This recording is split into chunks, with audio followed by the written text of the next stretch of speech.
Barka da zuwa wannan tasha mai albarka. Ku danna subscribe sannan kuma ku danna alamar ƙararrawa. Ta haka ne za ku dinga samun bidiyon mu da zarar mun ɗaura. Danna like kuma kai share ɗin wannan bidiyo. Mun gode. Me ya kai mata? Muna so ne don sauran su ji. Muna waya da ita ne. An na ce mata ta zo Kano ta same ni. Ta zo Kano. Wacce irin ta ya kai ka ja hankalinta? So nake ka yi bayani so da ya zama izina ga sauran mata. Haka ne. Ya kai mata? Ce mata ne ta zo Kano ta same ni. Sai ta ce to shikenan ba damuwa za ta zo.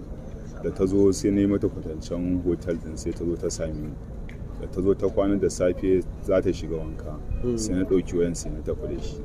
To already dama ta buɗe min waya. To sai na yi amfani da wayan ina chatting da ƙawayenta. Su kuma sai suka zo suka same ni su uku a Zaria. Ƙawayenta ka ce musu me? Su ma na ce musu su zo su same ni gashi wani ne ana samun kuɗi a wajensa. Ana samun kuɗi kamar nawa?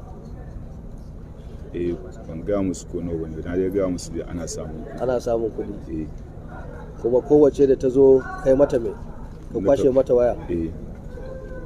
Ina wayoyin suke? Ga su an. Ko mana? Ga su.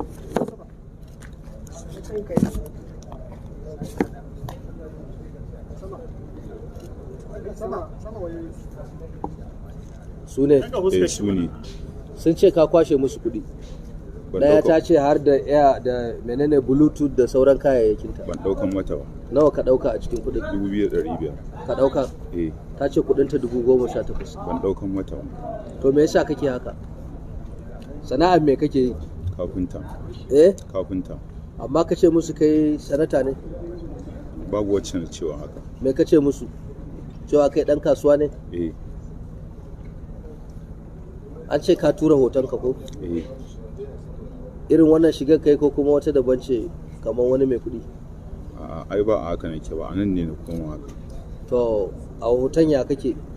Normal nake kamar kowa. To yanzu me za ka ce akan wannan ta'ada? Na mai roƙon gwamnati da kowa da kowa ya guri abin afuwa, in Allah ya so ya da wannan zai abokan ka ba ku nawa ne kuke irin wannan harka? Ban taba haɗa kai da kowa na yi wannan abu ba. Ni kaɗai ne, ni ma ya zama na farko ya zama na ƙarshe, in Allah ya so ya da ba zan sake ba. Zai ka zauna.